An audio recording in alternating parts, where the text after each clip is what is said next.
but I want to name resistance and liberate it. So how do we be ethical witnesses? I want to leave you with these questions.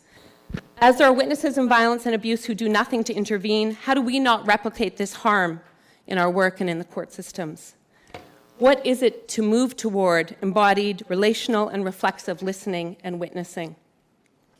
And what is our own embodied experiences of witnessing and testimony in your family, community, and culture?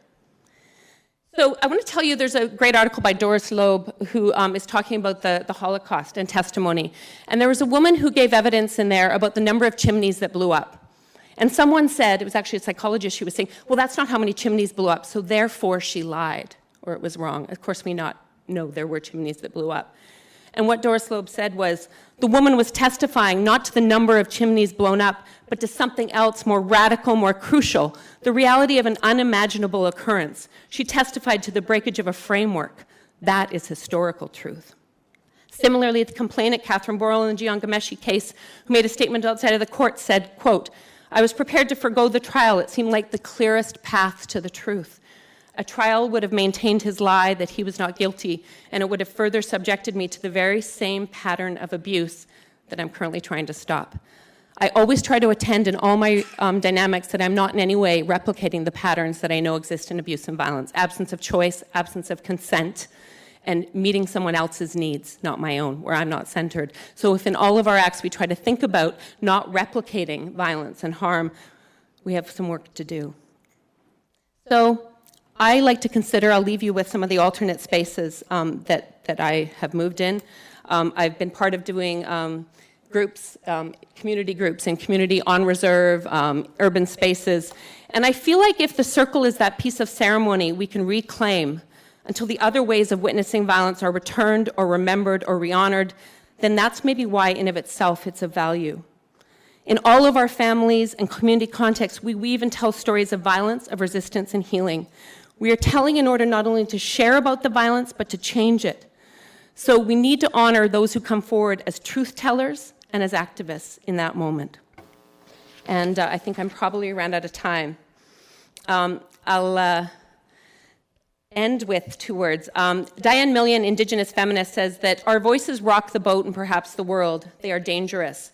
All of this becomes important to our emerging conversation on our ability to speak to ourselves, to inform ourselves and our generations, to counter and intervene in a constantly morphing colonial system. So when young women come forward and disclose sexual abuse in a group that I'm working with or at the youth clinic, I believe they're coming to, or young men, queer, two-spirit bodies, however, who's disclosing, who's telling, what is that telling about, and how can I be a good witness to that? And if they choose the court system and I truth tell to them the harm there and know that that's another act of violence that will happen, how can I provide maybe momentary relative safety, knowing that that is probably going to be constantly a space that they are triggered and within. So I'm going to look at that, all those pages. There's so much I like to say about this. Anybody who wants to know, I write a lot about this topic. What I'm going to end with is, ultimately, there are many things we can do to address sexualized violence and trauma, but we also need to be working to fix a broken system and to advocate for policy changes in a world where sexualized violence and trauma does not exist and is not replicated over again in our systems. So the witnessing and the truth-telling are important. Paula Gunn Allen, an amazing Indigenous author, talks about a contest of storytelling. And, oh, there you are. And in that contest, there was one woman, they call her a witch in the story, who told a story, and it was a scary story. And everybody said, take that story back, it can't be true. She said, that story can't come back, it's unleashed. So I leave that. I think these stories continue to reverberate, and all of you being here and being present today is about that. You're witnessing still, we're still witnessing the truth of their truth-telling, and we can still work to be good witnesses in our work as we move forward. Cook's Jam to all of you for listening.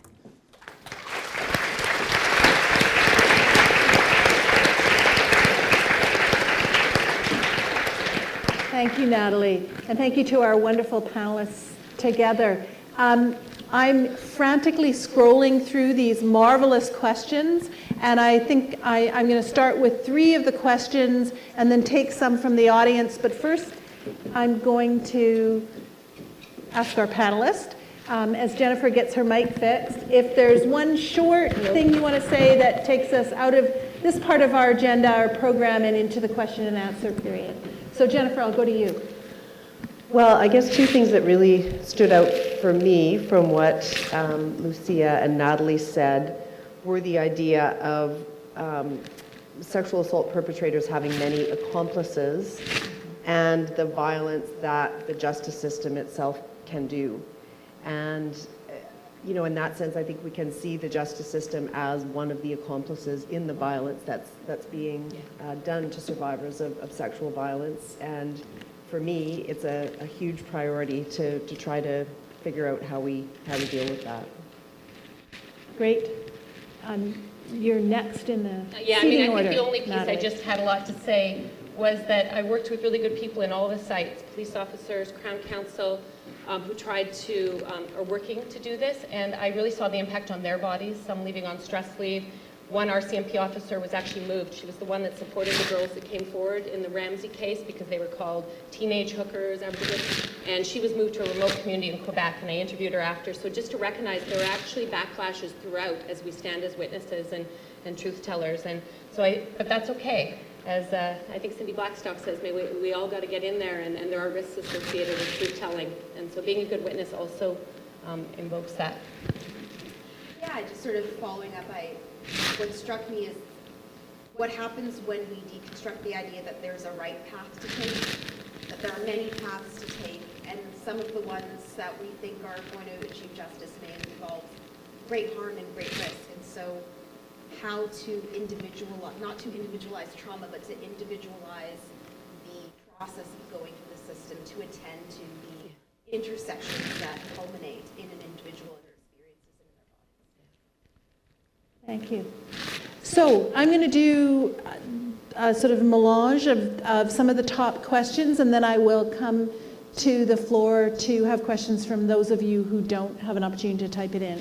So let me begin then by asking, and Jennifer, I think you're up first on point for this question.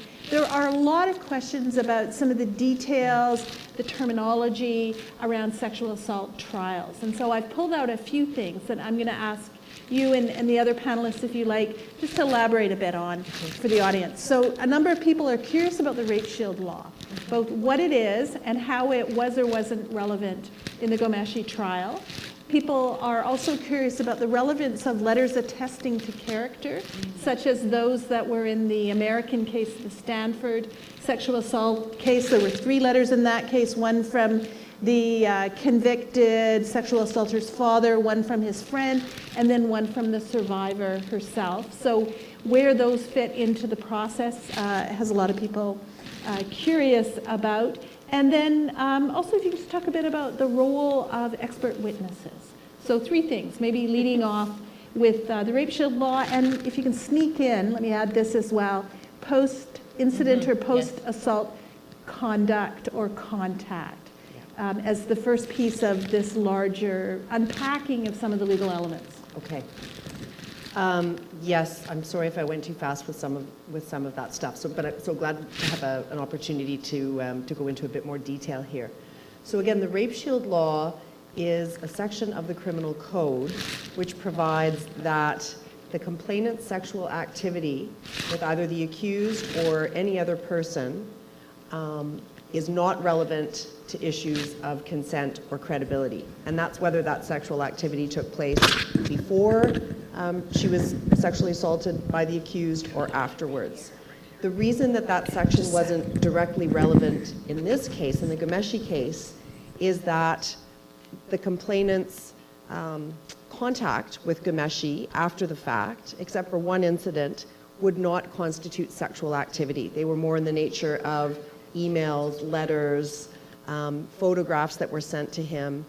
My argument that I made in my blog was that because those communications could be seen as having a sexualized nature, that's why we should apply at least the logic of the rape shield provisions. Even if the rape shield provisions themselves don't apply, the logic of the provisions apply in the sense that that kind of post-incident contact should not be seen as relevant to issues of consent or credibility.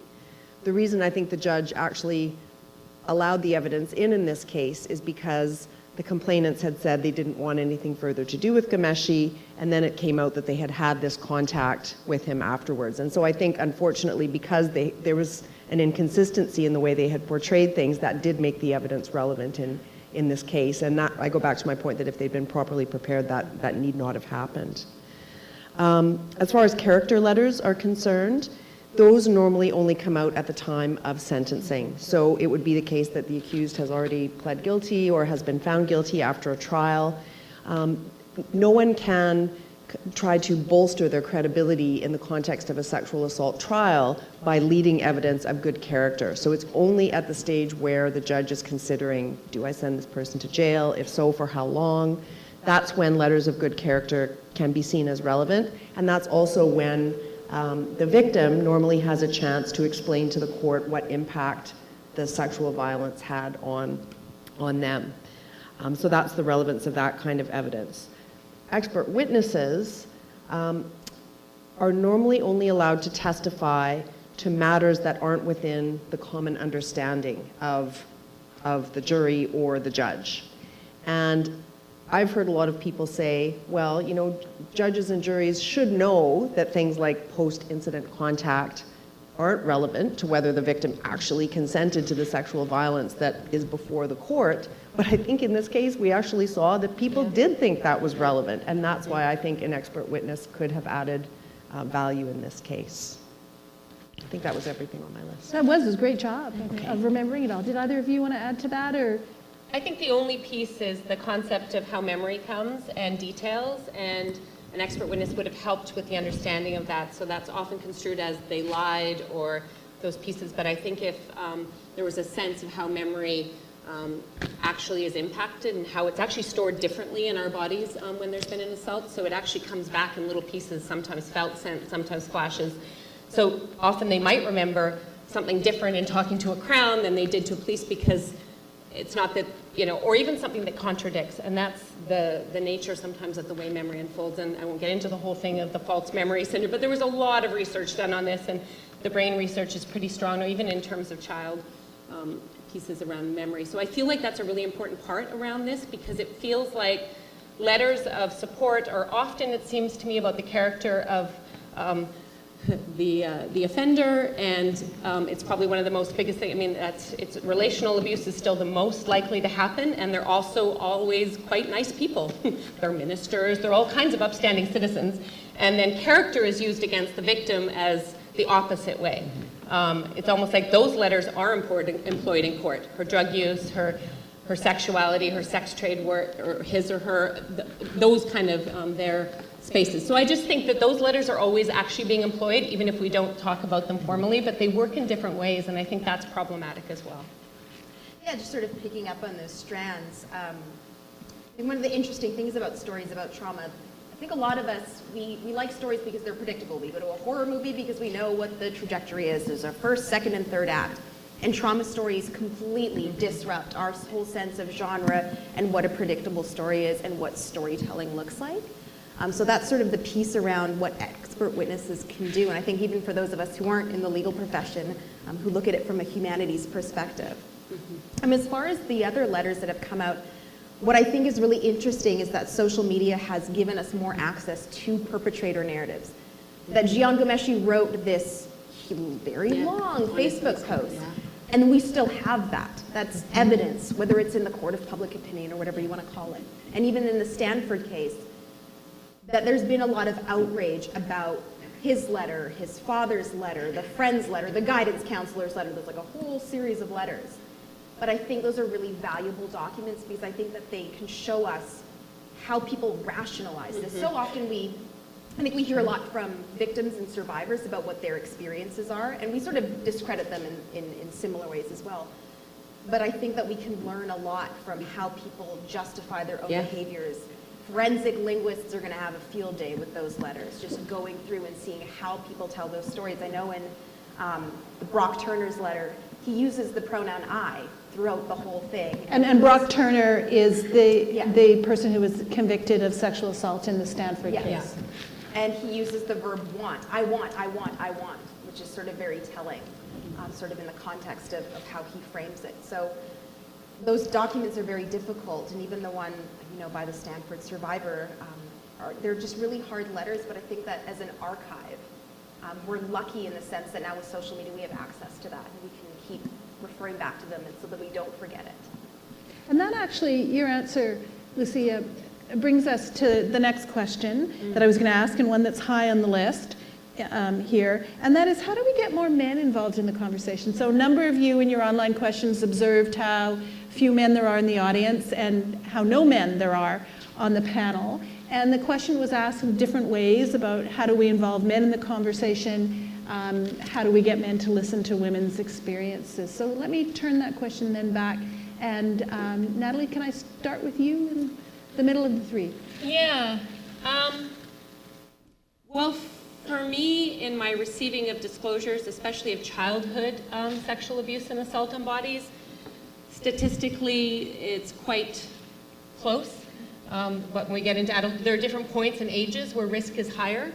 So I think disclosure happens differently. I do recognize that the risk that's written around gender and female bodies and the percentage there, but I also know we know it's the tip of who's not responding. So when I look at cases like Sheldon Kennedy, who I know, and my friend who was on that hockey team, to me, it's about power and it's about access and about risk. So society writes gender as one of the risk factors, but we have people truth-telling about that. I think that's important, those books, those spaces, that we challenge the gender binary. You know, I have, in terms of looking at the risk, especially of colonialism around two-spirit and trans bodies, that's a huge piece of who gets to claim the narrative. I won't speak to those, but I do think we have to continue to disrupt and invite spaces that invoke and invite those in different ways. And so I think that's an important piece of the conversation. I also think the complexity of understanding, I worked in a program for kids who have sexual behavior programs, so kids under the age of 12 who sexually offend, but then they're not charged under that age of 12. They access support through counseling. But over that age, and depending on when they're charged, they then become offenders. So at what point do we then intervene? To me, this is a larger conversation about who do we consider, what's your stereotype of who an offender is and who a victim is. And not that there's not some truth in those stats. We have statistics that tell us whose bodies are more at risk. In particular, since colonialism, there's stuff written, that Kalasa and other, about age, gender, and race coming together. Indigenous girls as highly went after by oil barons for their access to land. So for me, it's always complex, and if I ever get too simplistic just because I'm trying to, I hope that, you know, it's not the usual, oh, why aren't there men? Well, I think, why aren't there lots of other things? And also you can't assume always people's experience or stories and who's in the room. So I'm grateful to those that are here and that these dialogues happen. I think for me it's sort of addressing that complexity around toxic masculinity and patriarchy and colonialism, but even I think one of the things for me that has been difficult sometimes is making these assumptions that people might be sympathetic, like that other women might be sympathetic, and when in fact sometimes they defend perpetrators. And sort of making these assumptions about who is or is not in the conversation. I know for me, I've had to do a lot of kind of unlearning around those issues. I guess one thing I would say is, yeah, it's about so much more than gender. It's about privilege on a huge level. And so I was one of the complainants in a case that some of you have probably heard about called the Robin Camp case. So he was a judge in Alberta who judged a sexual assault case and asked the victim in court why she hadn't kept her knees together, amongst many, many other extremely awful things that he said to her, and he acquitted the accused in this case. The Alberta Court of Appeal overturned that decision and you know, pointed out the fact that he had used myths and stereotypes in the case and had actually ignored the law of consent and the rape shield law. Many people have said to me, you know, how could he do that? He had 2 daughters. Like, how could he treat a victim of sexual violence that way? The young woman who was the victim in this case was young, she was poor, she was Indigenous, she was street involved. And I think the answer is that he could not picture his own daughters in that position because he was a man of privilege. So on the bright side, I got asked to talk to the judges of the provincial courts in Alberta. They actually spent a whole day at their judicial education seminar earlier this month on sexual violence law. They wanted, to learn about myths and stereotypes, how to avoid them in their work. What is the law on sexual violence in great detail, and problems to work through, and so on. So I think the message is getting through, at least to that level of the justice system, that there is work that needs to be done. But yeah, there are huge issues of privilege, I think, throughout the justice system that continue to mean that the right people aren't necessarily part of the conversation. I'm not, and now I am. Let's get a question or two. Why don't I take 2 questions from the audience, and then we'll go back to the panel and proceed on with some online questions. So your hand went up quickly. Maybe if you can stand and ask your question. Sure. Hi. My name's Kevin. My question is for Jennifer. This may be a little simple question, but it seems a little complex. You mentioned about the difference between preparation and coaching. Can you elaborate on that? So to coach a witness, I think, would actually be to suggest to them what they should be saying to the court. So to sort of influence their truth-telling or their storytelling in a way that was suggestive, rather than simply telling them what kinds of questions they could expect, ensuring that they knew to answer the questions truthfully, telling them that if they actually didn't remember the answer to a particular question, they should say so and not try to reconstruct things in a way that may end up creating inconsistencies or otherwise damaging their credibility. So it's a bit of a fine line, but I think it's more just the telling what to expect rather than telling them actually what to say. One more question, maybe from this side of the room.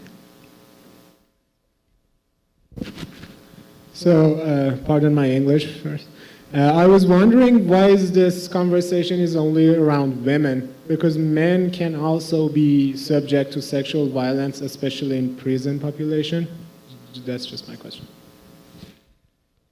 I think that I was speaking about my work with all genders around this issue. I did lots of work with boys who experienced sexual violence, work a lot with those who still engage in sex work and other kinds of things who I see at the youth clinic.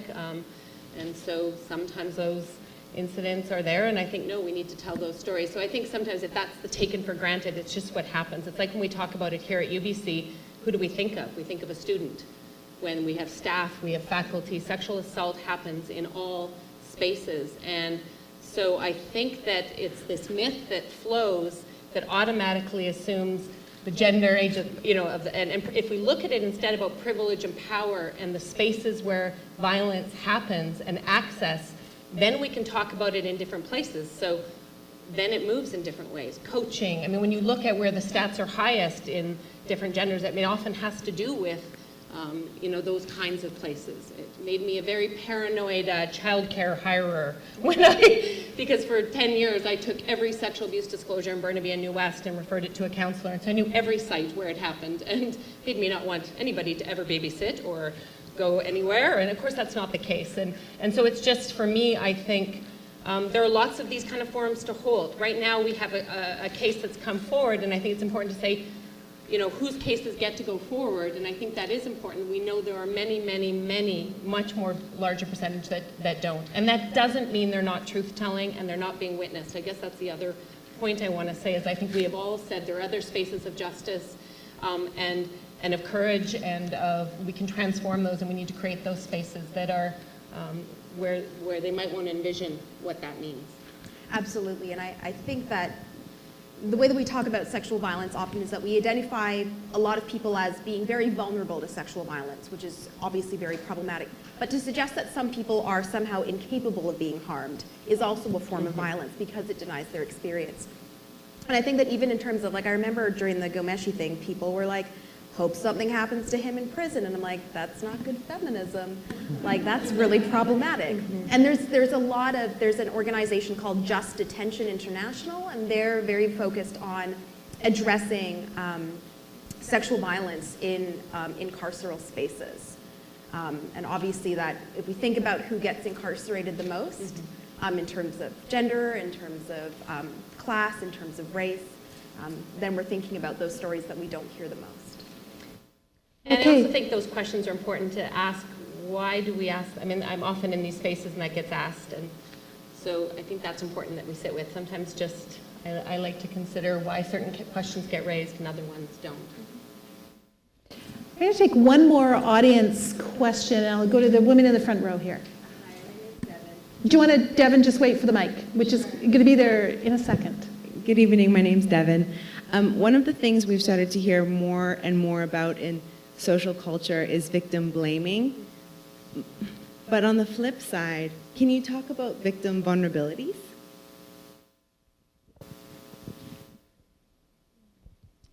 Do you want Devin to elaborate a bit more on what she means by that? Sure. I think that I have as an activist myself, somebody who's disclosed to my friends and family and community, I have people disclose to me a lot. And one of the things that I hear are links between stories. And I'm really interested in victim vulnerabilities and what we can become more aware of in our own lives and in our own circles. Does that help? Yeah, it's such a huge question. Hard, big question, I know. Is this connected to the making of space for discussion and truth-telling? Natalie, I mean, you I were think talking that's about? some of where I see that happen is so that risk isn't written on certain bodies and vulnerability isn't constructed as belonging in certain, but it's more about certain policies and spaces that come together to create the harm. What are the alternatives to that where we can talk about this in a way that witnessing to each other, that we can share about our acts of violence that we've experienced and make meaning out of some of that. I think that there is a sense of honoring our acts of resistance, which have maybe been constructed as vulnerabilities. So often I see the minute you disclose, then you're in a mental health system, which then says, oh, you know, you're this and you're that, and, you know, borderline. I mean, if I had $1 for every label that someone has had put on them, and then all their survivor resistance acts are seen that way, rather than as ways that they were able to fight, resist on their own bodies, some of the knowing.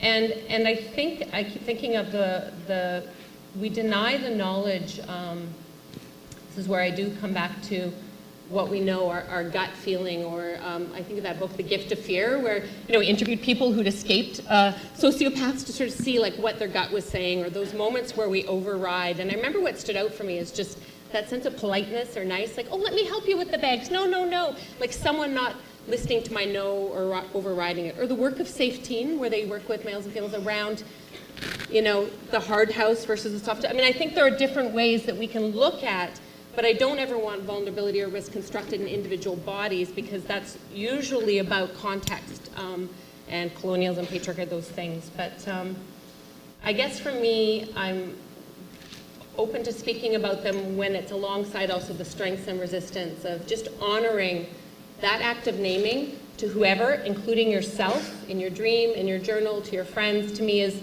beyond any courage moment. And I always make sure that I say to that person, like, I honor and witness your telling, and that is the story that can't be taken back. It is out there in the world. The justice system will do something different. But so that's a very vulnerable moment, and I think that that's a vulnerability that I want to hold sacred.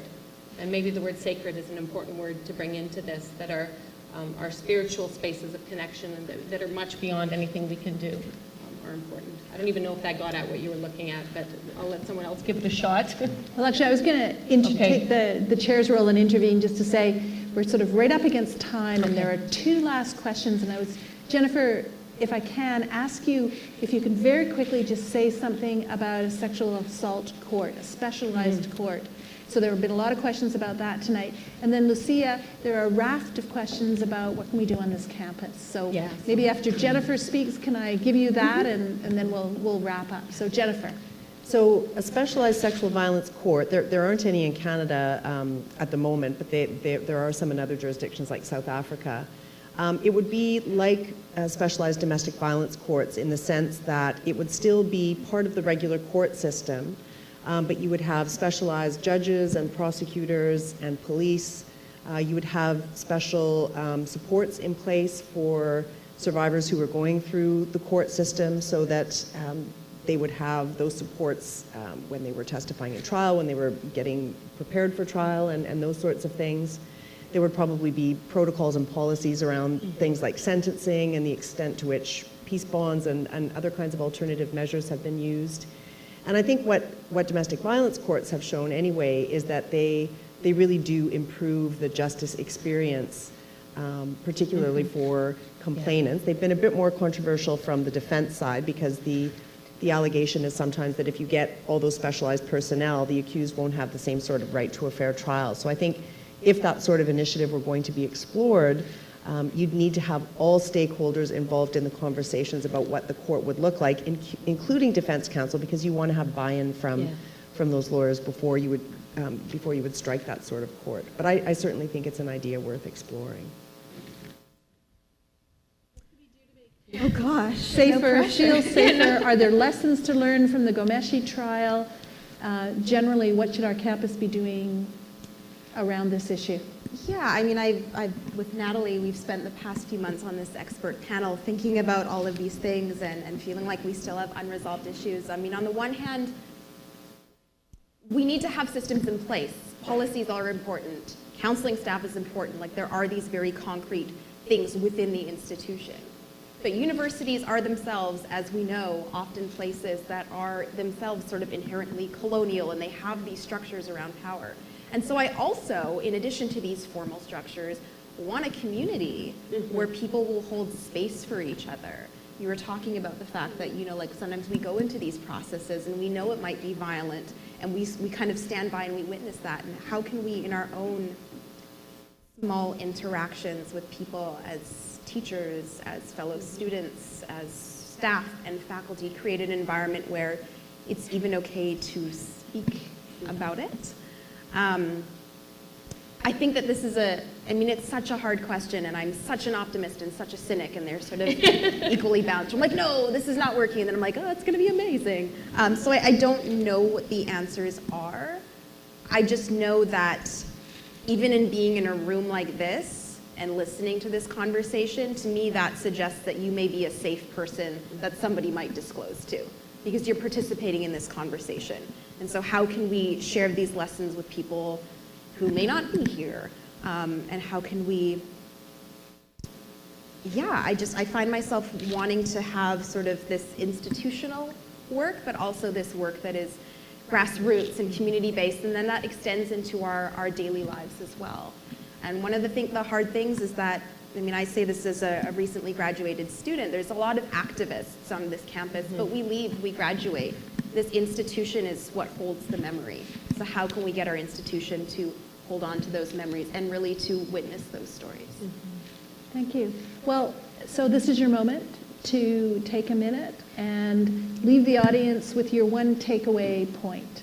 To put a lot of pressure on that minute, it's a question I got electronically. What's each speaker's takeaway? So I thought it was a good segue to your last 1 minute before we finish up and come over and chat more informally near the food. Jennifer. Should I go first? Okay, Yeah. so I guess I'm still really thinking a lot about the violence that the justice system does to survivors of sexual violence. And I've really appreciated hearing from the perspectives of my co-panelists and other people in the room as well about that violence. I think sometimes when you're so embedded in a system, even when you're being critical of that system from within, you really don't see the full picture until you hear from people looking at it from other perspectives. And so I'm really grateful for having had the opportunity to think about the justice system from all the different perspectives that I've heard from tonight. So thank you to everyone. Thank you. Natalie. I think just the complexity of it all means we need complex solutions and strategies, and if it seems too simple, it probably is. And so enter the complexity and challenge yourself, challenge each other to really think about this in different ways, and just to think about what it means to be a good witness, to not do harm. And I think when we rush in, that's when we do harm, and that's why I shared the story I did. I want to say that That case, you can't do that anymore. It changed the law, but at what cost? And so I sometimes wonder about that too. Individual bodies went forward, and you can look up the Kim case, you can look up Ramsey. Things changed. There's a screen. He would never be able to interrogate again, but I know the Crown Counsel went on stress release. I know that many of those victims did not. They went back to the streets. And so, I don't know. I want to leave with that, the complexity. Sometimes even when I think I'm doing good, am I creating harm? And I'm going to sit with that. And I just thank all of you for being here. Thank you. I think my takeaway is sort of that this work, it predates me, it predates a lot of us, it's ongoing. What it means to listen to the struggles of our ancestors and the lessons that we can gain from them, and to carry those struggles forward, to think intergenerationally about what we're leaving to our children and our children's children in this conversation. And I think to cultivate a sort of gentleness. I know that I in my work run against I must fix the system, it must be done tomorrow. But I alone can't do that, obviously. That we in this room alone can't do it.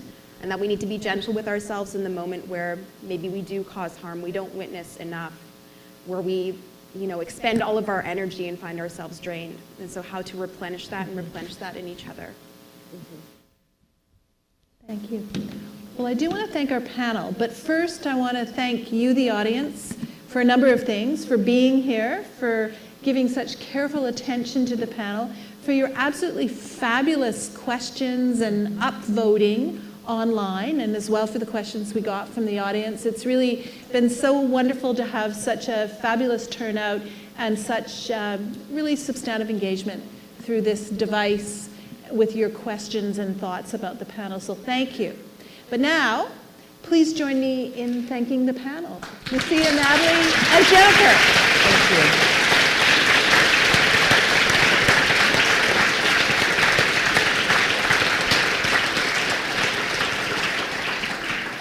And now this room transforms into a reception, I think. Is that right? And if you haven't already, help yourself to coffee, tea, to cookies, and the panelists will be circulating. So please feel free to stay for a bit and engage in a little bit more informal conversation. Thank you again. Oh, and actually, I'm sorry, I forgot a really key part. So as you're collecting your stuff, I want to thank the organizations who made this panel possible tonight. So I'd like to thank our partners, Alumni UBC, the Access and Diversity Center for Feminist Legal Studies at the Allard School of Law, the Equity and Inclusion Office, the UBC Faculty Association, the Status of Women Committee, the Sexual Assault Support Center, and Student Development Services, and all the wonderful staff who really pulled off this event so successfully. Thank you.